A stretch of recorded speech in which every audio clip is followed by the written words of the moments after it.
Hi everyone. So today's topic is solubility of gas in liquid. Does gases dissolve in liquid? Of course, the water which we drink contains nothing but oxygen gas dissolved in it. That is why marine life could survive in water because water have dissolved gases. So let's understand how gases are dissolved and what are the factors affecting on the solubility of gas in liquid. So gases are soluble in water and other liquids, and the solubility always depends on nature of gas, its temperature and pressure. So solubility depends on three factors: its nature of the gas, the temperature and pressure. ये तीन factors पे depend करते हैं. Now as we से like dissolve in like, similarly जैसे polar gas रहते हैं वो पोलार सॉल्वेंट में डिजॉल्व हो जाएंगे और नॉन पोलार जो है वो जल्दी से नॉन पोलार में डिजॉल्व होते हैं.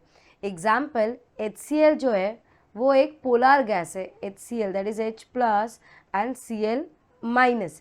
तो ये जो गैस है जैसे इट्स पोलार, तो अगर इसको वाटर में डिजॉल्व किया it dissolves easily. So like dissolve, like polar gases dissolves in polar solvent easily. जबकि non polar gas like oxygen वो बेंजीन में बहुत जल्दी से डिजॉल्व हो जाता है because benzene is non polar solvent. So non polar gas like oxygen have less solubility in polar solvent.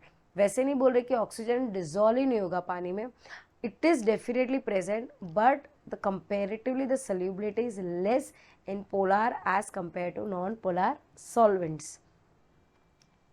So what are the effect of change in temperature on solubility? अब जैसे हमने solids की solubility देखा है, solubility of solid in liquid increases with the increase in temperature, but इस case में क्या हो जाएगा, solubility of liquid in gas, solubility of gas in liquid decreases with the increase in temperature. मतलब जैसे जैसे टेम्परेचर बढ़ेगा गैसेस की सॉल्युबिलिटी क्या हो जाएगी, यहाँ पे कम हो जाएगी. Let's understand this with an example. समझो कि तुम कोई एक बीच पे बैठे हुए हो, ठीक है. तो यहाँ पे हम एक बीच ड्रॉ कर देते हैं. This is a beach where you are sitting, ठीक है. यहाँ पे एक शैक है and you are sitting in this shack, ठीक है. इमेजिन करो अपने आप को, तो ये एक शैक पे बैठे हुए हो तुम, ग्लास में पानी है. अब तुम बैठे बैठे ऑब्जर्व कर रहे हो और तुमने यहाँ पे क्या देखा, तुमने देखी एक मछली. क्या तुम ऐसे देख सकते हो fishes just on the surface of water? हम फिशेस को जनरली सरफेस पे नहीं देखते, we see the surface fishes beneath. हम फिशेस को कहाँ पे देखते हैं, यहाँ पे देखते हैं नीचे. It is never present on the surface of water. अब समझो दोपहर का टाइम आ गया and it is very hot, ठीक है. यहाँ पे सन आ गया और पानी ऊपर का गर्म हो गया. Why do marine life prefers to stay at the lower part of the water and not on the surface? Now what happens exactly on the surface? समझो सरफेस के ऊपर ये सारे गैस मॉलिक्यूल्स है, ठीक है. अब इतनी जगह में हमने अज्यूम किया यहाँ पे 4 मॉलिक्यूल्स फिट हो रहे हैं, ठीक है. अब जैसे टेम्परेचर बढ़ेगा, we know what happens with the increase in temperature, PV is equal to nRT. अब टेम्परेचर बढ़ गया मतलब साथ साथ volume of the gas increases.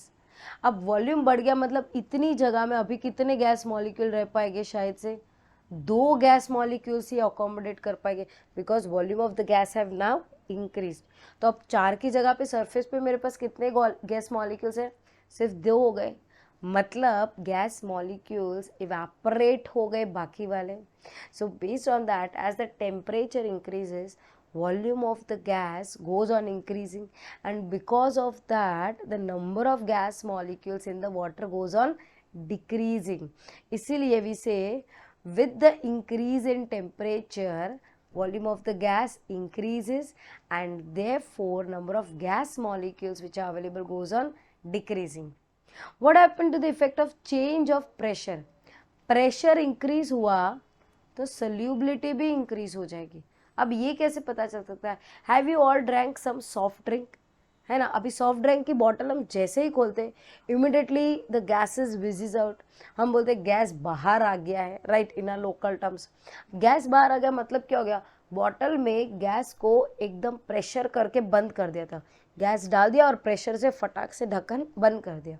अब जैसे ही ढक्कन खोलेंगे प्रेशर क्या हो गया, प्रेशर रिलीज हो गया और गैस मॉलिक्यूल्स बाहर आ गए।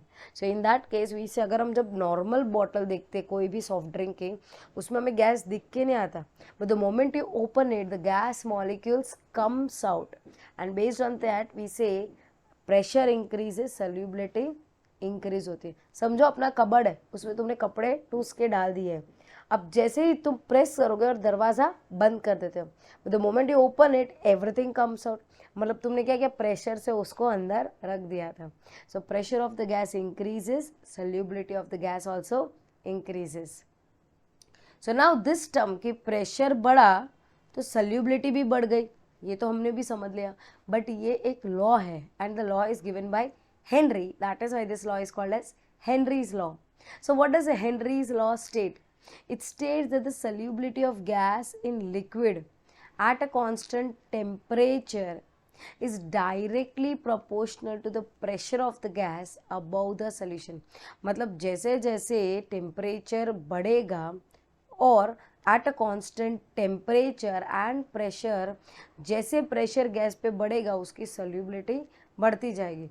सो we write S is directly proportional to P और S is equal to Kp, where K is Henry's law constant. So we write it as sometimes KH. KH is for constant of Henry's law.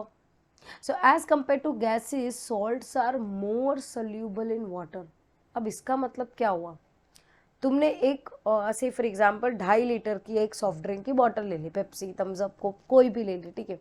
अब उस 2.5 litre की bottle में से तुमने ढक्कन खोला, gas बाहर आया, you drank it and then you kept it. अब जब नेक्स्ट टाइम पीना रहेगा तो गैस कुछ रहता है ज़्यादा? गैस अभी नहीं रहता है ज़्यादा, है ना, मतलब गैस तो चला गया, but still there is some gas which is soluble, अंदर कुछ गैस फिर भी रहेगा। अब तुम क्या कर सकते हो, तुम्हें ऊपर बबल्स चाहिए, what you can do is when you pour it in the glass, add a pinch of salt. The moment you add pinch of salt, what happens, जो भी डिजॉल्व्ड गैसेस थे अंदर वो बाहर आ जाएंगे। मीन्स सॉल्ट जैसे अंदर जाता है, सॉल्ट बोलेगा मैं ज़्यादा सल्यूबल हूँ तो मैं अंदर जगह लूँगा और गैसेस तुम बाहर निकल जाओ। So that is why we say as compared to gases salts are more soluble than water. तो सॉल्ट जगह पहले ले लेगा और उस गैसेस को बाहर निकाल देगा। So the solubility of dissolved gas is suppressed when a salt is added to a solution. So when a guest come to your place and if your soft drink does not have soda in it and gas नहीं है तो थोड़ा सा salt डाल दो, gas ऊपर आ जाएगा and then you can serve it. Yes. Okay. What are the Henry's law limitation? When can we not follow this law? If the pressure is very low, pressure बढ़ेगा तो ही सॉल्युबिलिटी, बट प्रेशर कम है तो फिर ये law कैसे applicable हो जाएगा? The temperature is very low, the gas is not highly soluble. If the gas is not ready to get solubilize, how can we solubilize it even after applying pressure? And the gas neither react chemically with the solvent or dissociates and associates in the solvent. अगर gas chemically react कर रहा है, वो कुछ अलग ही product बन जाता है रिएक्ट सॉल्वेंट के साथ, या फिर वो एसोसिएट हो जाता है या डिसोशिएट, तो फिर ये लॉ हम फॉलो नहीं कर सकते। So which are the formulas of this?